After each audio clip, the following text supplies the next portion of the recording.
3 एकराचा माझ्या वावराजवळ त्याचं वावर आहे.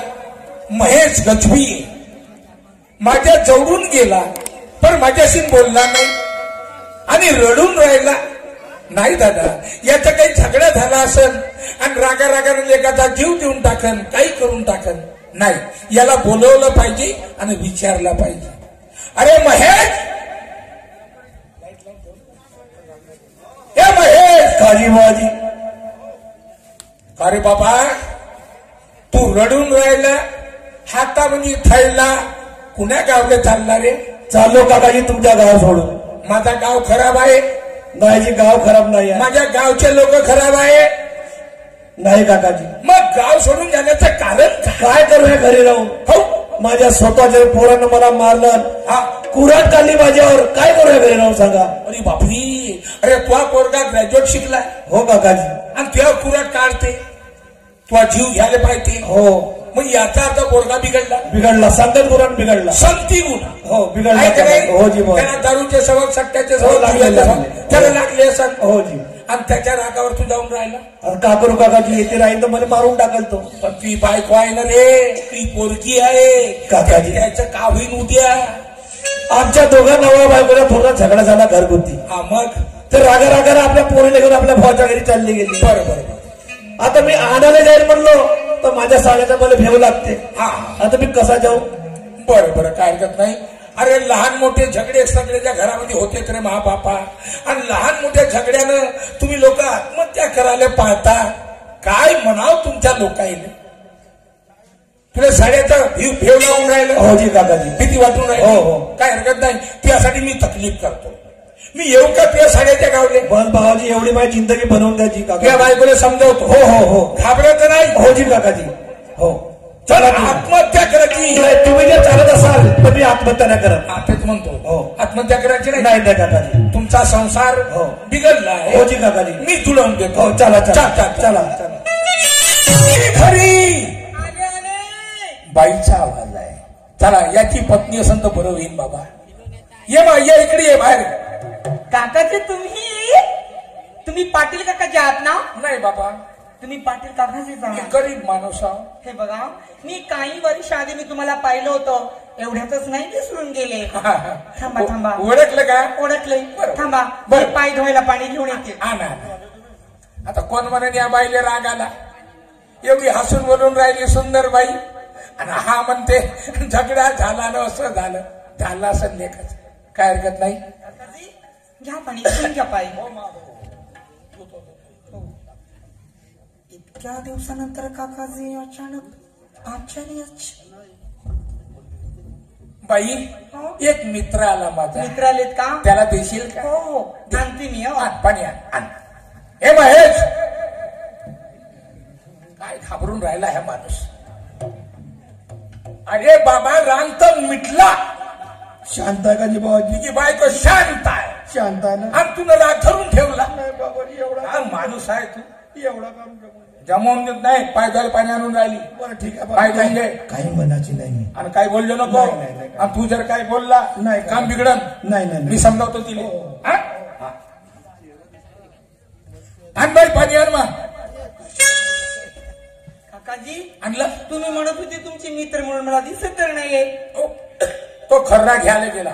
हो का? हा, ये रे बापरे, ये पाय धुवून घे.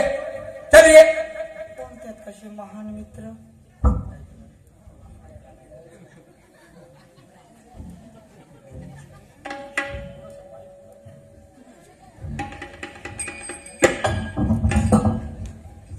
काकाजी, तुम्हाला तुमची इज्जत तुमच्या हातात ठेवायची असेल ना, हा, तर आताच्या तर या माणसाला इथून हाकला पाहू. कुणाला? या माणसाला. बाई, तुला भान आहे का काही बोलायचं? संपूर्ण भान आहे. आणि तू कोणाला हाकला म्हणून राहिली? त्या माणसाला म्हणाली ना, तो तुझा पती. हा, आणि त्या पतीला म्हणते हाकला. हो. नाही बाई, अशी एवढी बेइज्जत नाही करावं. पती असून आज मला पती म्हणायची लाज वाटायला लागली. सांगितलं मला त्यांनी. नवरा बायकोचा थोडासा वादविवाद झाला, झगडा झाला, रागारागानं बायको निघून गेली. सांगितलं. या लहान मोठ्या झगड्यासाठी तुम्ही स्वतःचा पती विसरता? या माणसाने सांगितलं आणि तुम्ही मनाला ते लावून घेतलं. खरं वाटलंय. आता जेवढं म्हटलं तेवढं सांगून राहिलो बाबा. काकाजी, लहानसा झगडा झाला असता तरी मी सहज समजू शकले असते. पण माझ्या सोन्यासारख्या पोरीवर, माझ्यावर घरच्या चोरीचा आळ आणलाय हो. बर एवढंच नाही तर रॉकेट टाकून पेटून टाकण्याचा प्रयत्न केला. ये बापरे. आहे पलीकडे दोघी नाही काढीने मारून बेद मारून घराबाहेरून हाकलून लावला. अरे बापा, या माणसाला मी माफ करू शक्यच नाही. बाई यानं तर मला हे सांगितलंच नाही. हा, आणि यानं पेटवण्याचा प्रयत्न केला. हो, बरं झालं मा तुन शहाणपण घेतलंस. रागा रागाने जर आपल्या पोरीने घेऊन एखादी आत्महत्या केली असतीस तू न, तर या विहिरीमध्ये तुमचा दोघीचा जीव गेला असता. नसता गेला का? बरं झालं मा आत्महत्या नाही करावं कधी. हा जीव बारबारीच आहे का? नाही. थांब, या मूर्खाची गलती आहे. मी याला पाहतो आता. समजवतो याला. इकडे रे बाहेर.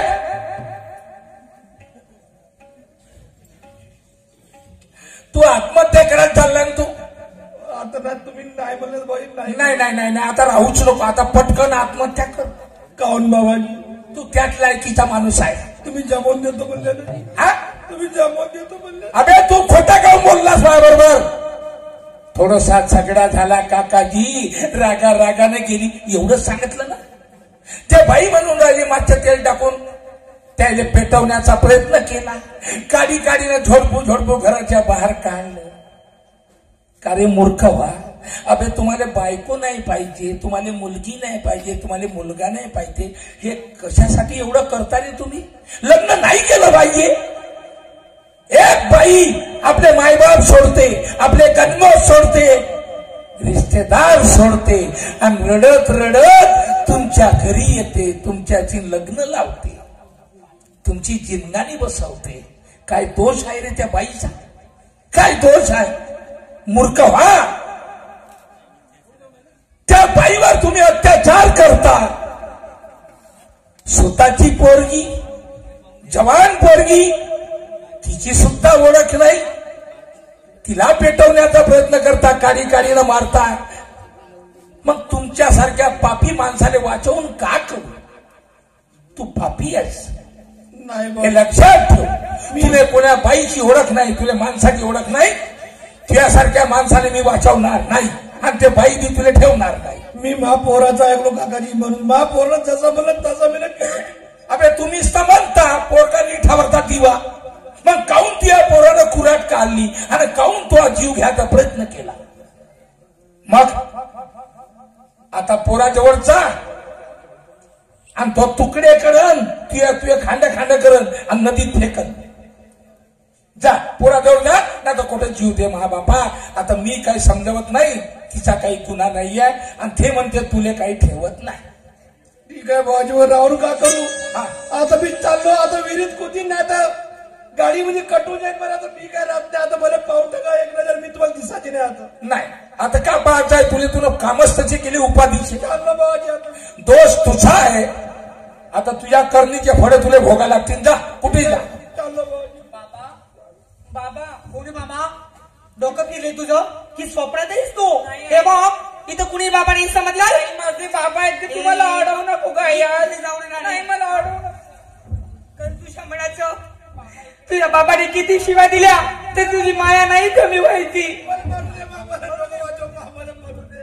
मला नको वाचव, मला मरू दे. नाही बाबा, का तुम्ही अशी मरणाची भाषा बोलता बाबा? काय झालं तर तुमच्या नालायक मुलांनी तुम्हाला घराबाहेर काढलं तर? बाबा तुमची मुलगी अजून जिवंत आहे बाबा. हे बघा बाबा, तुम्ही मला जन्म दिलेले बाबा, तुम्ही स्वतःचा किस्सा खाली ठेवून मला घास भरवले. हे बघा बाबा, तुमच्यासाठी मी कोणाच्याही घरी मोलमजुरी करीन, कोणाच्याही शेतीमध्ये काबार नष्ट करीन, पण माझा जन्म दिला बाबाला मी आत्महत्या नाही करू देणार बाबा. काही लोक म्हणतात देवा, अरे पोरं नको देऊ रे महाबापा, एखादी पोरगी देवा. कशासाठी म्हणतात? पोरीच्या मनात जेवढी दया आहे, मया आहे, प्रेम आहे, पोराच्या मनात नाही आहे महाबाप. हो नाही आहे. एवढा मार खाल्ला पोरीनं तरी तिला दया आली बापाची. आणि बापाने वाचवलं.